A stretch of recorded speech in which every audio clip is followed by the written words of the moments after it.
Okay, so this movie officially confirmed to me that DC Comics exists within the Marvel world, which, like, but there's Marvel superheroes there, so, like, is Superman, like, considered alt history fiction for them? Like, I'm so confused about, like, what superhero, like, comics are as a genre within a world that has superheroes. So many questions that I have, people. But regardless of the existential crisis that, like, DC Comics existing within the Marvel world brings, I am here to review the latest MCU movie, The Eternals, everyone. This movie has been incredibly divisive online, and I have to be honest with you, like, looking at, like, all the buzz and, like, reviews going into this movie and going into the theater, I was a bit skeptical. I was kind of thinking, like, is this going to be the first Marvel movie or the first Marvel movie in at least a while, because they've had a string of hits, and there's obviously been some down points. I'm looking at you, Thor: The Dark World. So I'm looking at this movie and being like, oh, is this going to be one of the first movies that disappoints me or is somewhat lackluster? Which I was kind of scared of, considering that this movie was one that, like, had a very diverse cast, was made by Chloe Zhao, who I really respect as a filmmaker. Like, Nomadland, it was absolutely amazing last year. So I was a bit nervous going into this one, and I have to say, I really, really enjoyed this movie. I know it's divisive, and I think the things that resonate with me about this movie are things that personally resonate with me, and I know is not for everybody. But I really liked the stuff in here that personally, like, I don't really get to see a lot in Marvel movies. And I'm not just talking about, like, oh, look, they did a gay kiss. Oh, look, they have a diverse cast. I'm actually talking about, like, some of the storylines that are in here really spoke to me, and I really loved the grand epic feel of this.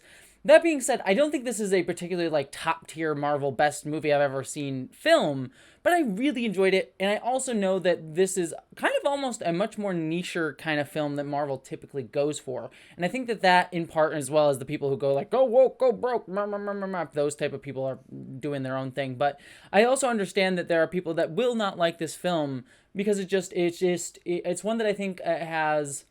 It's very, I think, again, kind of much more niche for a Marvel movie. Now, I'll stay spoiler free up front for a little bit, but kind of a lot of things that I want to talk about both the pluses and minuses of this film, I kind of have to get into spoilers to talk about, so I'll kind of keep my spoiler free thoughts up front a little bit lighter here. First off, as you can tell by kind of the stacked cast here, the cast was really, really brilliant. They are not, in many ways, this movie doesn't feel like a Marvel movie. Like, they make clear references to Thanos and stuff like that, but it does not feel like a Marvel movie because there is humor, but it's not a ton of, like, quippy, off the bat, off the cuff, like, type of humor and, like, those sort of quick character dynamics here.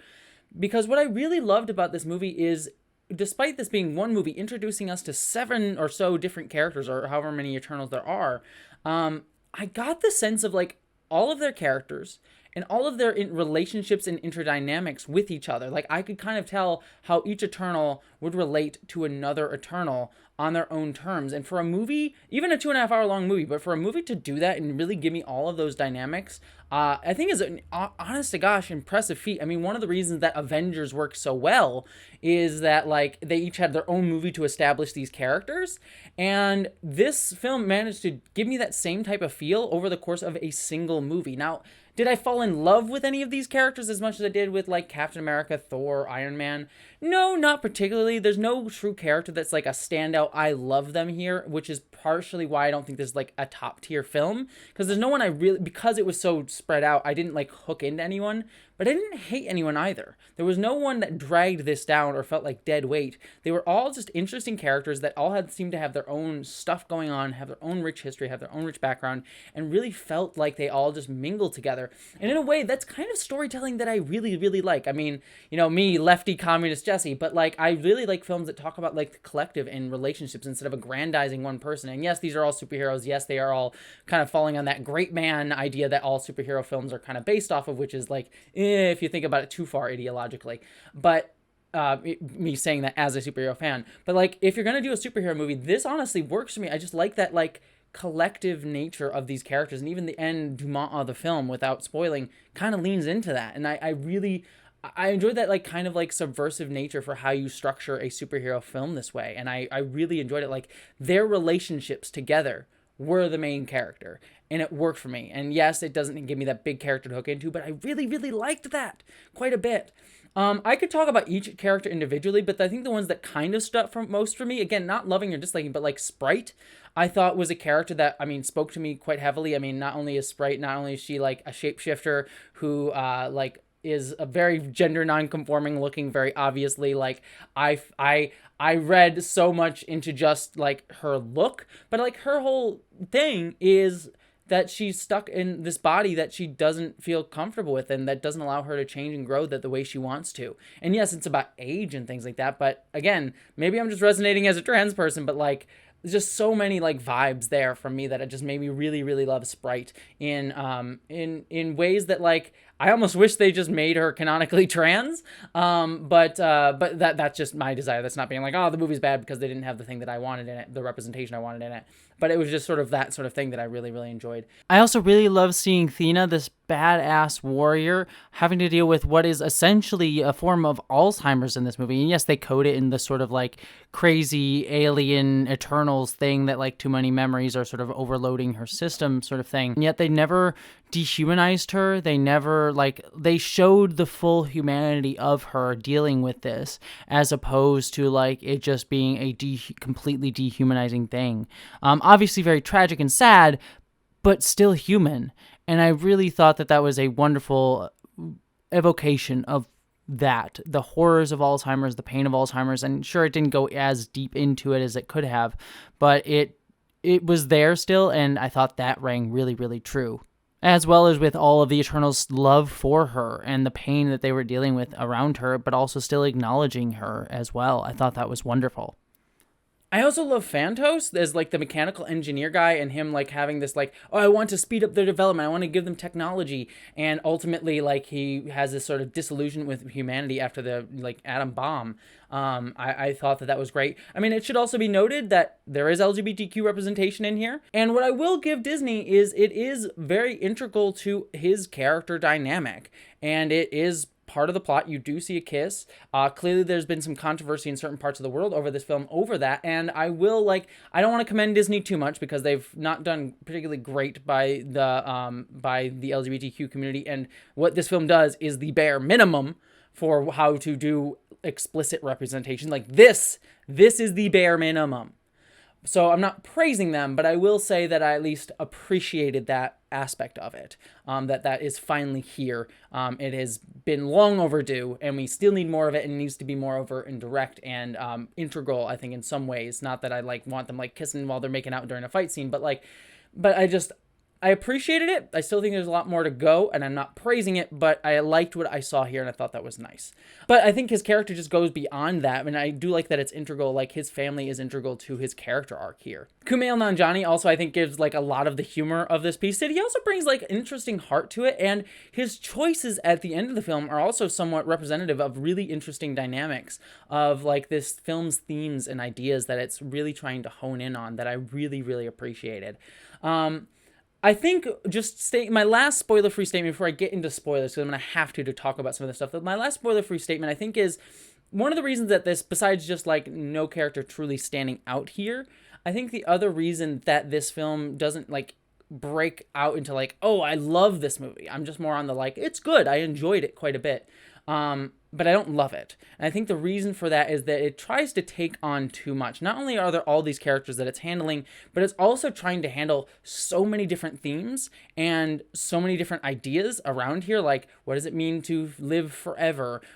Different, like, without spoiling too much, like, do we have the right to, like, stand by? Do we have the right to act, like, do we have to engage with people? There's also all the characters' own thoughts and feelings and dynamics going on here. There's also stuff about, like, violence and the purpose of violence, and do we have the right to murder, and should we, like, just all this stuff is just kind of baked into this story, and it's really taking on a lot. And I will say it doesn't, except for in a couple aspects, it does fumble for me, but it does handle them, it does juggle them, but it ultimately doesn't feel like it gives enough time to any of them in terms of its themes to really develop them.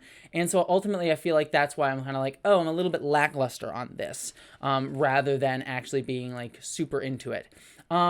And that leads me into getting into my spoiler discussion of this film that I kind of need to have to be able to talk about this. So, the whole concept of this movie that I found fascinating was the Eternals were created by Akash, I believe is saying his name right.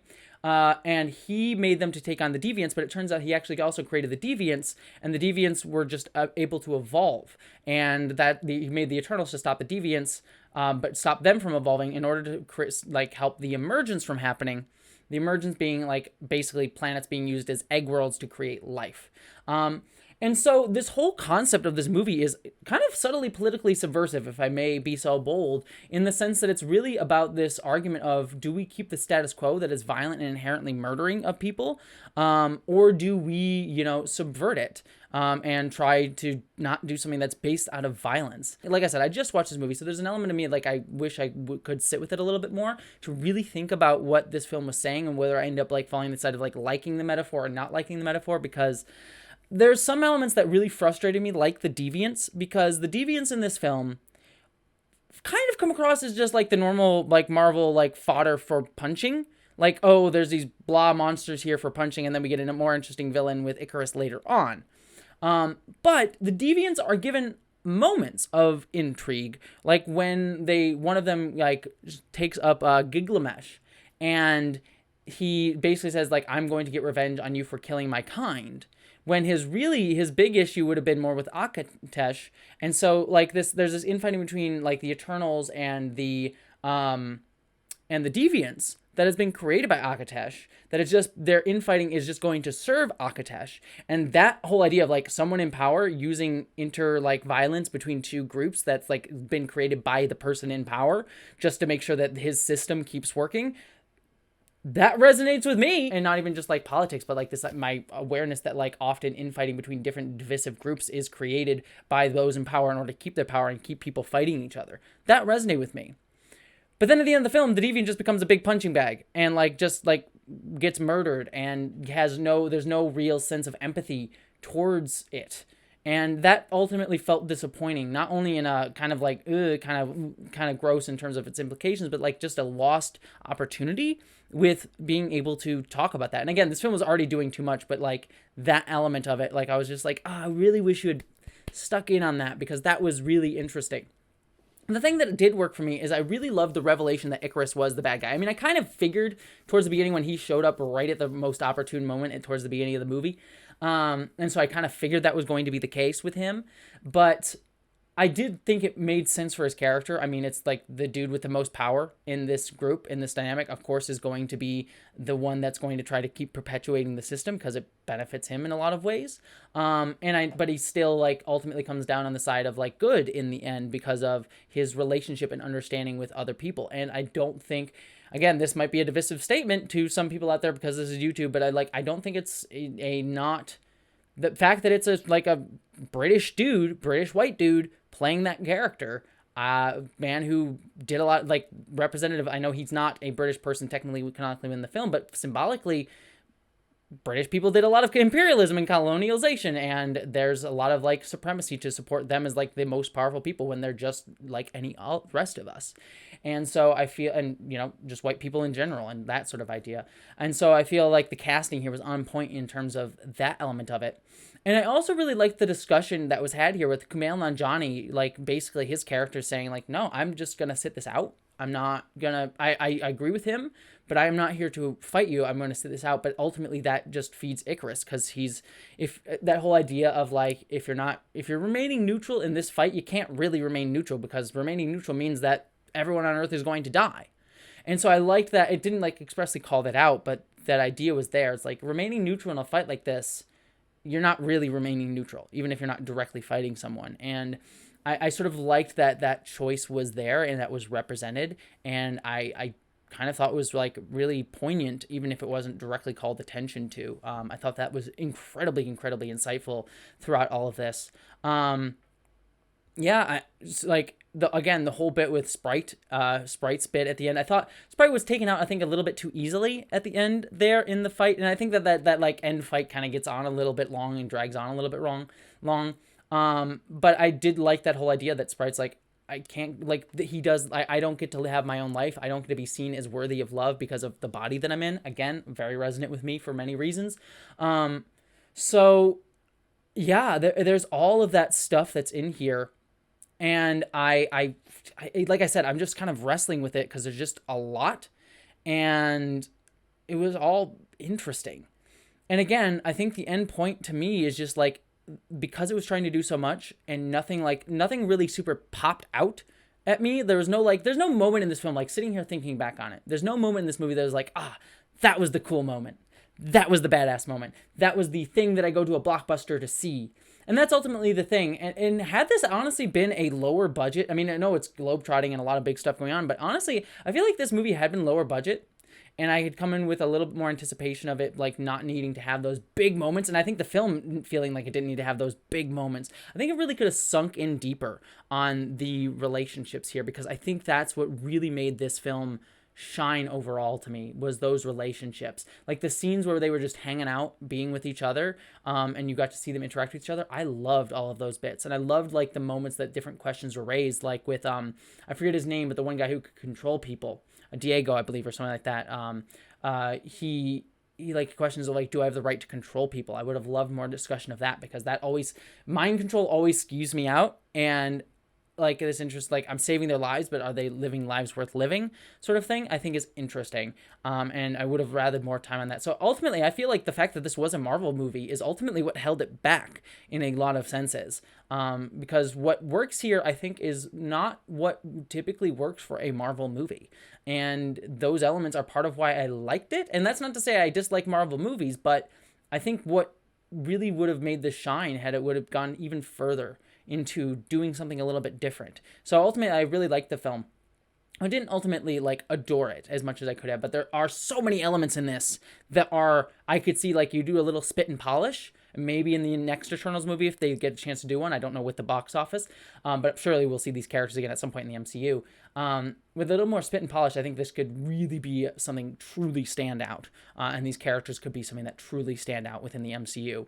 One thing I do think this film could have done with more of is showing more of the personal stakes for each of the Eternals. Like, Phantos had a great scene with his family, and we get to learn about his family and what makes him really feel for Earth and humans, and what draws him towards making his choices at the end. Whereas other characters, like Kit Harington's characters, gets kind of sidelined. And so Cersei, while she is kind of the lead of this film, I don't really understand what's drawing her to want to save humanity, other than like wants to continue to bone Kit Harington, which fair, but I wish I got to see a little bit more of what drew her to humanity, and a few more with the other characters too. Like Kumail Nanjiani got a little bit of it too with his sort of agent guy who was his friend, which I thought was a good like dynamic there. But there wasn't really much else, and I wish we had just gotten to see a little bit more that made us understand the motivations and like the human down to earth motivations for these characters. All that being said, there little bit of discussion should go into the end of this film, because they're doing a lot of setup, speaking of future MCU stuff. So 3 of our Eternals get captured at the end. Cersei and Kumail Nanjiani and a couple others get taken by Akash, who seems like he might be another big bad in the wings here. I mean, we already have Kang the Conqueror coming out of Loki, and we're going to have him in Ant-Man. And I'm really liking this sort of stuff. And I'm really curious how it's all going to tie together, interestingly, because Marvel, and we see in the second after credit sequence, by the way, too, we see in the second after credit sequence, there's Star Fox, Thanos' brother, coming into this and like coming to rescue Eternals. So that's also interesting. Well, also Patton Oswalt, great to see. And this gets into this whole thing of, for me, that's like, oh, I really am interested in Phase 4 of the MCU, because they have so many things cast out, so many lines cast out. Again, we have the Dark Avengers team with I forget her name, but the girl from Seinfeld, I'm blanking on her name for some reason, Veep.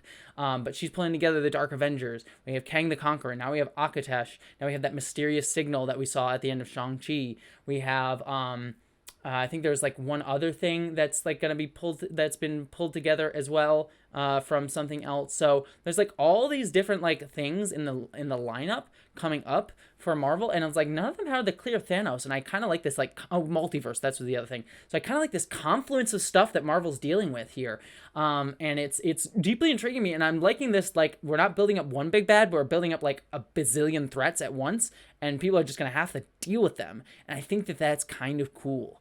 I kind of like this idea of, like, we're not doing the big bad anymore. We're doing multiple big bads coming at different angles at different times. And it's just going to be an overwhelming confluence of events. And I find that kind of fascinating. The last thing, too, I saw the after credit sequence with Kit Harington, which I'm so glad for, because Kit Harington, I love Kit Harington. I know he's like, I know he can be kind of bland. He's, for many people, it's kind of like the bland dude, but I really like him as an actor. I think he does a really good job. I've loved him as Jon Snow and all the other things that he's in. So I'm really glad that he's going to continue the MCU, being, I think, the Black Knight is the name of his character. And also we got the voice of Mahershala Ali playing Blade in the, like, last 2 seconds of that too. So that's cool to finally see Mahershala Ali's Blade coming into this. I'm excited to see Blade. I mean, I love Wesley Snipes' Blade. Blade 1 and 2 are fantastic films, and Blade 3 is awful, but in a fun way for me. It's definitely not a good movie, but in that, like, kind of way that Venom is like a fun movie to watch sort of way, like very 90s sort of thing. So I'm curious to see Mahershala Ali's take on the character, though, and bring him in together with Kit Harington, who is, again, an actor that I really love, and I'm glad he's going to continue in the MCU. I was just very excited by those after credit sequences, let's just say. So ultimately, my final thoughts on this: I liked Eternals quite a bit. I think it is a very solid movie that is partially getting review bombed because of the, like, anti-woke people, because whatever. But I also understand, too, on the other hand, that this movie is not going to be for everyone.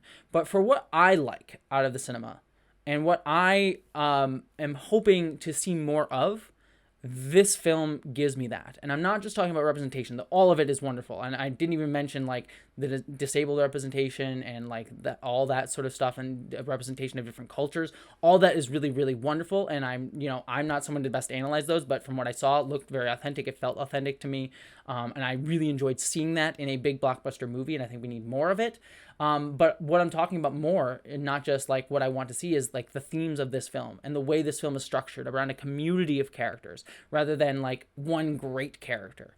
I really appreciated that. And I think that that's, like, these ideas of communities building each other up stronger, I think we need to see more of, which is partially why I like movies like the Avengers films sometimes over, like, individual stuff, because just thematically, people coming together to work together to make something better works more for me. It's not just the excitement of seeing all the big heroes on screen. It's about that theme of interworking together rather than, like, oh, one great person can build this all up. And I appreciated that Eternals did that, not only in its theming, but not only in its casting, but in its story as well. So I appreciated all of that. So that's my thoughts on the Eternals, but I'd love to hear all of your thoughts. Thank you so much for watching. I hope you enjoyed my review, and I hope that you, as always, don't forget to subscribe, Patreon, all that fun, silly stuff. But beyond all of that, I just hope that you, as always, live long and prosper.